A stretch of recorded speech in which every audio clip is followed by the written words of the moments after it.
Lección de Escuela Sabática número 13 para el 27 de junio del 2015. Crucificado y resucitado. En esta ocasión vamos a comentar de que Jesús siempre fue consciente de que había venido a esta tierra para cumplir la voluntad de Dios. Enseñó, sanó y ministró en obediencia al Padre después de celebrar la última cena. Él iba a caminar solo, sería traicionado y negado, enjuiciado y crucificado, y al final vendría la victoria. Él se levantaría sobre esta muerte que había pasado. Jesús siempre pensaba que la cruz era algo que no se podía evitar. Muchas veces en los evangelios la palabra necesaria se usa en relación con los sufrimientos y la muerte de Jesús. Por ejemplo, era necesario que Jesús fuera a Jerusalén y que sufriera. Era necesario que Jesús fuese rechazado y que fuese levantado, y así iría al Gólgota. Era necesario padecer, ser muerto y resucitar. Es decir, para Jesús, el camino hacia la cruz no era una opción, sino que era parte del misterio que había estado oculto desde los siglos y edades, pero que ahora había sido manifestado a los santos, tal y como lo dice Colosenses 1:26. Así pues, después de haber resucitado Jesucristo, pasó 40 días en esa tierra, preparando a los discípulos para la obra que tenían por delante y explicándoles obviamente lo que hasta entonces habían sido incapaces de comprender.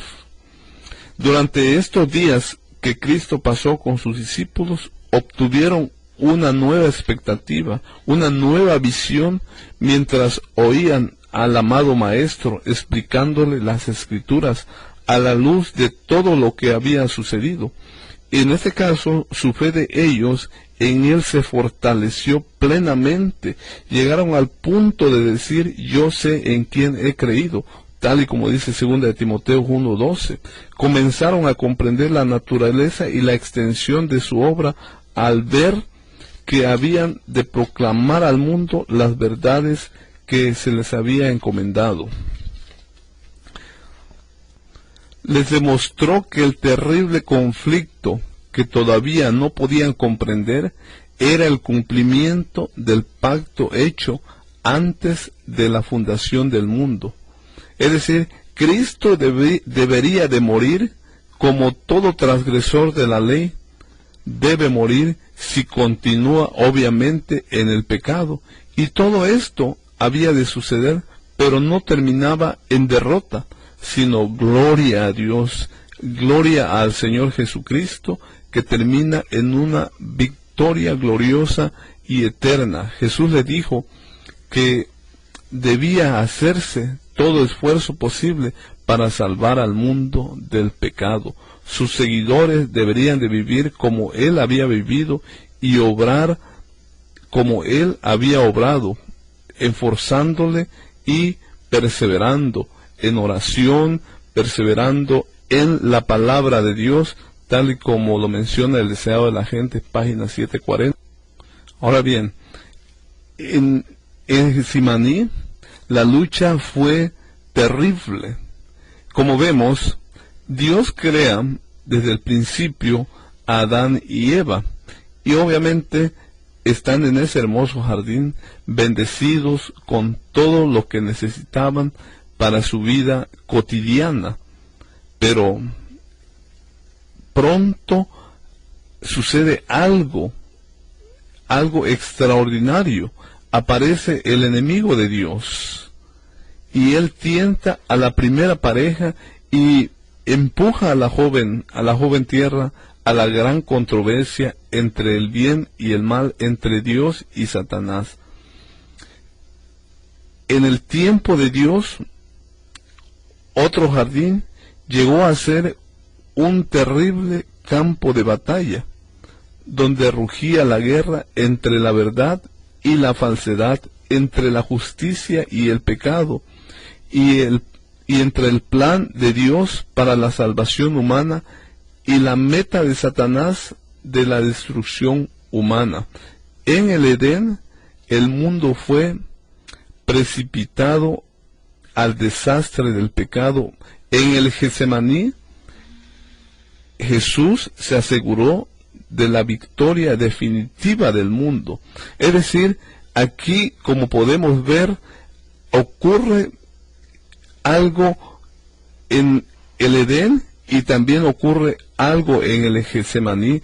En el Edén el hombre entra en pecado y en el Getsemaní Jesús ruega a Dios con aquellas gotas de sangre que no entre en el pecado, y por consiguiente él permanece en oración y así logra esta victoria. El Getsemaní representa dos cosas vitales. Primero, una feroz ataque de Satanás para desviar a Jesús de la misión y el propósito de Dios. Luego, el ejemplo más noble de dependencia de la fortaleza de Dios para realizar su voluntad y su propósito. El Getsemaní muestra que por dura que sea la batalla y por débiles que seamos, la victoria es segura para los que han experimentado la fortaleza de la oración. Así Jesús ora en palabras famosas, como dice en Lucas 22:42, pero no se haga mi voluntad, sino la suya. Hermanos, nosotros debemos de pedir todos los días que la voluntad de Dios se haga en nuestras vidas, porque todas las huestes de Satanás están siempre en contra de nosotros, en contra de Jesús, como lo estuvo en el Getsemaní.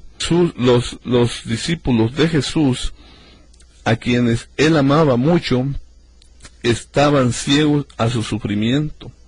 Las gotas de sangre caían aún una a una. El beso del traidor estaba a solo un aliento de distancia, y los sacerdotes y la guardia del templo estaban por llegar. No obstante, Jesús nos mostró que la oración y la sumisión a la voluntad de Dios dan al alma la fortaleza necesaria para llevar las grandes cargas de la vida, y así de esta manera poder salir victorioso a través del Señor Jesucristo. Jesús pues siempre se paraba para una gran prueba o para algún evento importante. Se retiraba siempre a la soledad de los montes y pasaba la noche orando a su Padre. Una noche de oración precedió a la ordenación de los apóstoles, el sermón del monte, a la transfiguración y a la agonía del pretorio y de la cruz, así como la gloria de la resurrección. Ese es el ejemplo más visible que podemos tener de Jesús. Así nosotros debemos destinar un momento especial para meditar, orar y recibir esa bendición espiritual que viene de Dios. Cristo manda continuamente mensaje a los que escuchan su voz. En la noche de la agonía del Getsemaní, los discípulos dormían, no oyeron la voz de Jesús, tenían una percepción confusa de la presencia de los ángeles, pero no participaron de la fuerza y la gloria de la escena. A causa de la somnolencia y el estupor, no recibieron las evidencias que hubieran fortalecido sus almas y su fe para los terribles acontecimientos que se avecinaban. Así también hoy en día nosotros como adventistas, que necesitamos mucho las instrucciones divinas y muchas veces no las recibimos porque no nos ponemos en comunión con Cristo, nuestro Señor. Ahora es necesario comentar un poco acerca de Judas. Dice la palabra en Lucas 22:3, y entró Satanás en Judas, por sobrenombre Iscariote, el cual era uno del número de los 12. Aquí, sin duda, Satanás trabajó arduamente para conseguir a todos los discípulos. Pero hay algo importante que tenía Judas. ¿Qué era esa característica particular que tenía Judas que pudo haberse convertido del lado de Satanás? El comentario dice que Judas estaba poseído del demonio del egoísmo. Sabía que Jesús era el Mesías, pero era calculador y codicioso, amaba el dinero, y así se quejó airado por el costoso perfume derramado sobre Jesús allá en la casa de Lázaro. Lucas dice que Jesús oró solo toda una noche en las montañas antes de elegir a sus discípulos. Él creyó que Dios se los había dado a todos sus discípulos, según San Juan 17:6-9. Ahora, la pregunta que menciona la lección es: ¿fue Judas una contestación a la oración? ¿Cómo debemos de entender lo que sucede aquí, fuera de que aún en la traición y en la apostasía de Judas el propósito de Dios había de cumplirse? Judas tenía mucho potencial y pudo haber sido como uno de los apóstoles, de los grandes apóstoles, como Pedro, como de los apóstoles que sobresalieron. Cuando Jesús alimentó a los 5,000, Judas vio que Jesús tenía un gran valor y podría usarlo, ese valor, como un medio político. Así puso en pie el proyecto de tomar a Cristo por la fuerza y hacerlo rey, según el deseado de todas las gentes, página 663. Había fomentado el mal espíritu de la avaricia hasta que había llegado a ser el motivo predominante de su vida. El amor al dinero superaba su amor por Cristo. Pero Jesús inmediatamente se dio cuenta, y allí comenzó un desacuerdo de Judas. Sus esperanzas eran grandes y su desencanto fue amargo.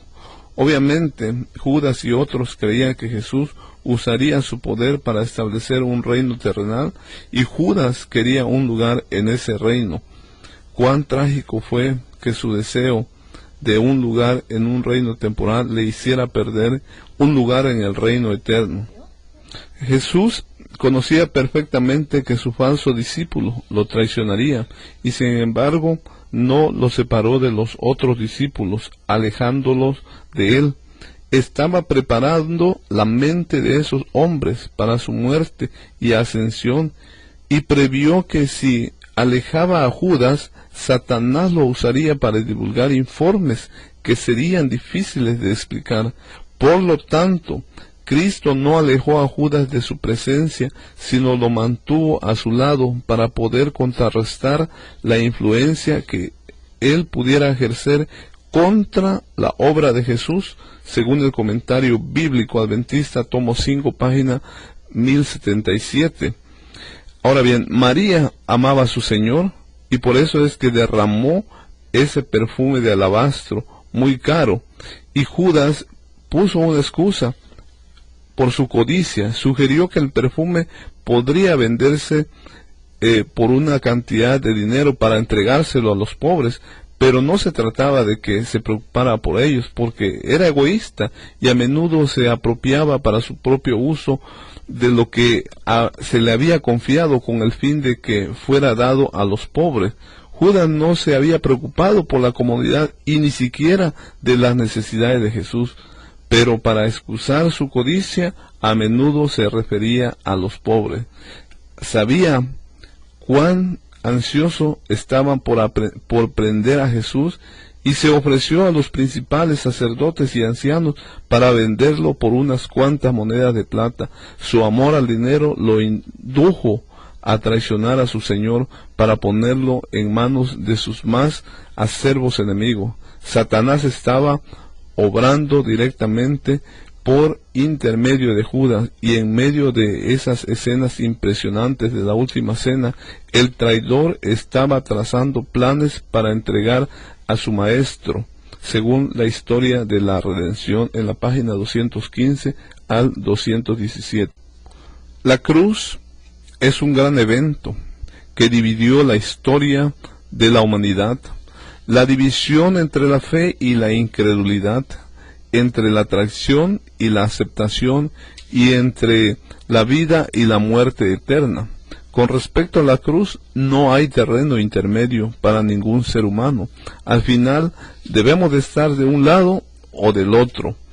El que no es conmigo, contra mí es, y el que conmigo no recoge, desparrama, según San Mateo 12:30. Son palabras fuertes, pero Jesús está expresando sencillamente lo que es real y lo que significa la verdad para quienes están inmersos en la gran controversia entre Cristo y Satanás. ¿Estamos con Jesús o estamos con Satanás? Sí, así es de inflexible esta expresión de Jesucristo. Los seguidores de Cristo deben de estar listos para vivir en todo momento y de todas las maneras requeridas. Dios solo aceptará hombres que sean de corazón leal, de mente equilibrada y cabales. Nadie se puede mantener en terreno neutral. Los que traten de hacerlo cumplirán las palabras de Cristo. Ninguno puede servir a dos señores, porque o aborrecerá al uno y amará al otro, o estimará al uno y menospreciará al otro. No podéis servir a Dios y a las riquezas, según San Mateo 6:24. Los hombres y las mujeres de doblado ánimo son los mejores aliados de Satanás. Todos los hombres que son leales a Dios y a la verdad deben mantenerse firmemente de parte de lo recto, porque es recto. Durante la agonía de Jesús allá en la cruz, llegó un rayo de consuelo a su mente, y fue la petición del ladrón arrepentido. El ladrón había oído a Pilato declarar: ningún crimen hallo en él. Había notado su porte divino y el espíritu compasivo de perdón que manifestaba hacia quienes le atormentaban. Penetró de nuevo en su corazón la convicción de que era el Cristo. Volviéndose a su compañero culpable, dijo: ni aún tú tienes temor a Dios, estando en la misma condición.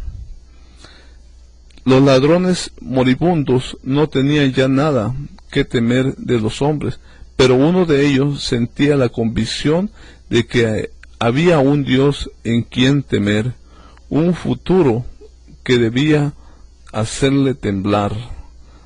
Así que él dijo: Señor, acuérdate de mí cuando vinieres en tu reino.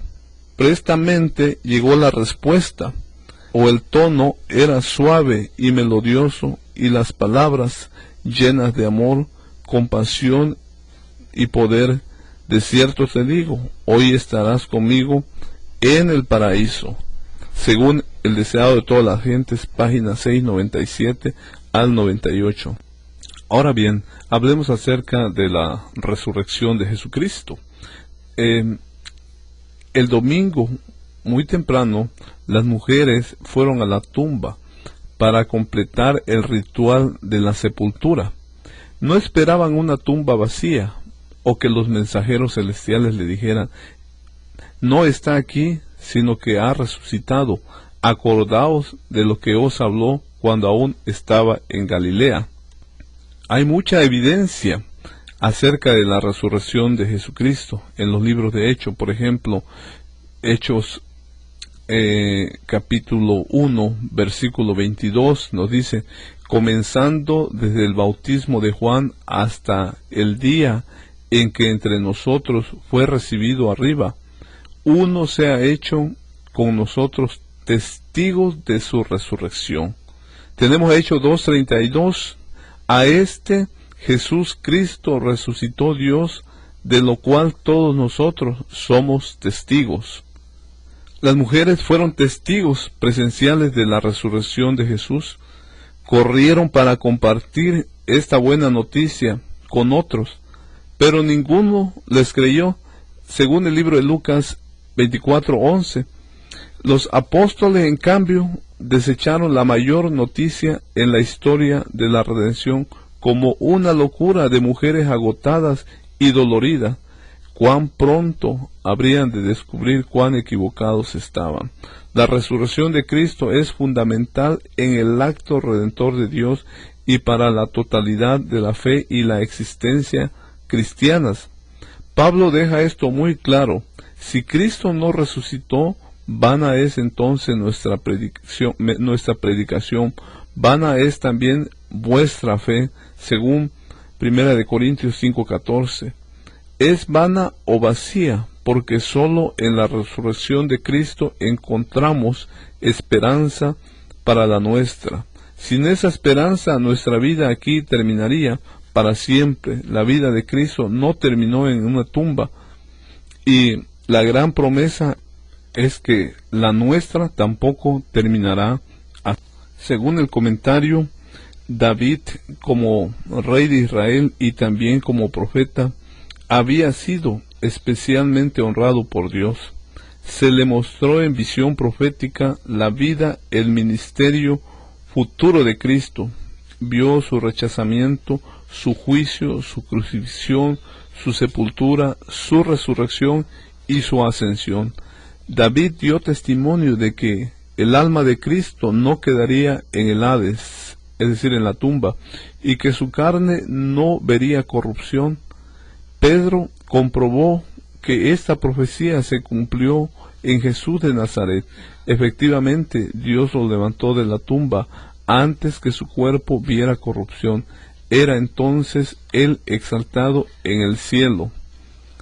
En esta memorable ocasión, mucha gente que hasta en ese entonces se había reído de la idea de que una persona tan humilde como Jesús fuera el Hijo de Dios, se convenció cabalmente de la verdad y lo reconoció como su Salvador.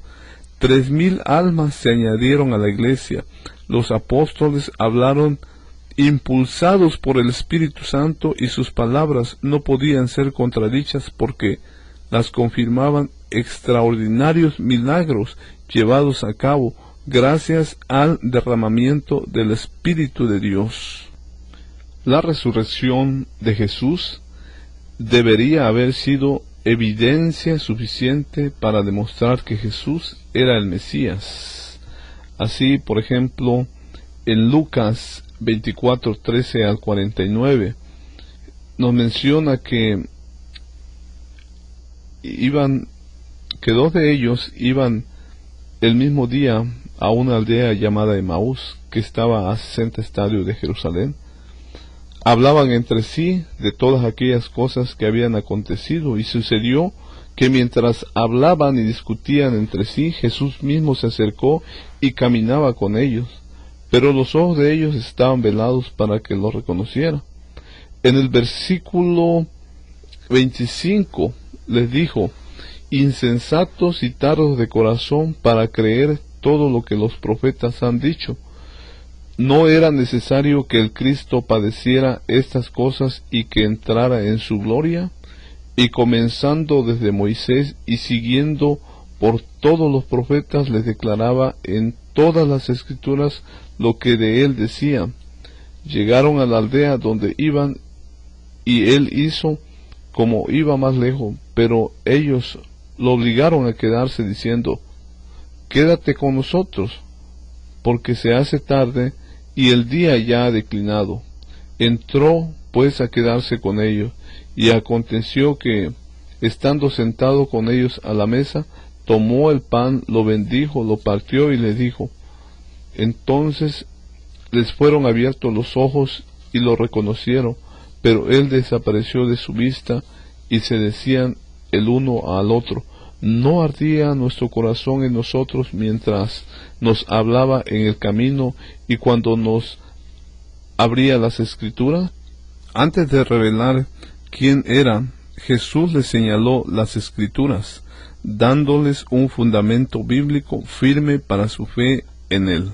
Empezando con Moisés, alfa de la historia bíblica, Cristo expuso en todas las Escrituras las cosas concernientes a él. Si se hubiese dado a conocer primero, el corazón de ellos habría quedado satisfecho en la plenitud de su gozo.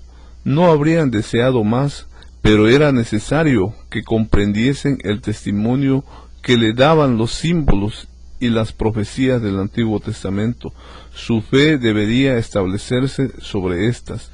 Cristo no realizó ningún milagro para convencerlos, sino que su primera obra consistió en explicar las Escrituras. Ellos habían considerado su muerte como la destrucción de todas sus esperanzas. Ahora les demostró por los profetas que era la evidencia más categórica para su fe. Es decir, vinculó su resurrección con la misión de predicar el Evangelio a toda la nación. Además, Jesús demostró la importancia del Antiguo Testamento como testimonio de su misión. Muchos de los que profesan ser cristianos ahora declaran el Antiguo Testamento y aseveran que ya no tiene utilidad, pero tal no fue la enseñanza de Cristo. Tan altamente lo apreciaba que en una oportunidad dijo: si no oyen a Moisés y a los profetas, tampoco se persuadirán si alguno se levantase de los muertos. Es la voz de Cristo que habla por los patriarcas y los profetas, desde los días de Adán hasta las escenas finales del tiempo. El Salvador se revela en el Antiguo Testamento tan claramente como en el Nuevo Testamento. Los milagros de Cristo son una prueba de su divinidad, pero una prueba aún más categórica de que Él es el Redentor del mundo se halla al comparar las profecías del Antiguo Testamento con la historia del Nuevo Testamento, según el deseado de todas las gentes, en las páginas 739 a 704. Mi pregunta es para ti, hermano: ¿cuánto tiempo pasas con la Biblia y cómo impacta ella tu manera de vivir, las elecciones que haces y el modo en que tratas a otros? Por último, hermano, es necesario pues que comprendamos realmente cuál es el significado de la crucifixión y la resurrección de nuestro Señor Jesucristo. Como se dijo al principio, es necesario que el Hijo del Hombre sea entregado en manos de hombres pecadores y que sea crucificado y resucite al tercer día. ¿Cuántas veces ha resucitado Jesús en tu corazón? El comentario de Elena de White dice que los santos y los ángeles verán el significado de la muerte de Cristo. Los ángeles caídos no podrán tener un hogar en el paraíso de Dios sin el Cordero, que fue muerto desde la fundación del mundo. Debemos de ensalzar, hermanos, a Jesucristo en todo momento. Que Dios te bendiga y que esta lección haya sido de provecho para ti.